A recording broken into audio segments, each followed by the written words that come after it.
మహాత్మా జీరావు పూలే జయంతి సందర్భంగా అందరికి కూడా శుభాకాంక్షలు. అయితే ఆనాడు బ్రిటిష్ కాలంలో మహాత్మా జీరావు పూలే గారు బడుగు బలహీన వర్గాల కోసం ఒక సంఘ సంస్కర్తలాగా ఆ రోజు పనిచేశారు. ఆయన తీసుకున్నటువంటి ఆలోచన విధానం ఈరోజు ప్రతి మహిళ చదువుకుంటుందంటే ఆయన యొక్క ఆలోచన విధానంలో వచ్చినటువంటి విధానమే ఈరోజు ప్రతి మహిళ యొక్క చదువుకి, అభ్యున్నతికి, ప్రతి రంగంలో రాణిస్తున్నారంటే మహిళలు ప్రధాన కారణం ఆయనని చెప్పాలా.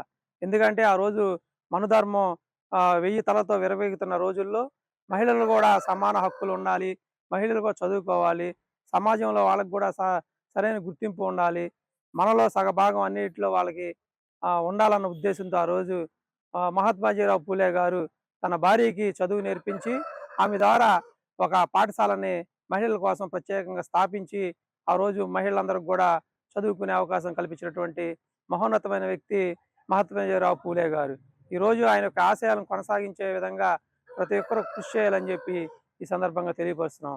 అలాగే ఈ బయట తీసుకున్నటువంటి వైకే న్యూస్ వారికి కూడా ధన్యవాదాలు తెలుపుతున్నాం.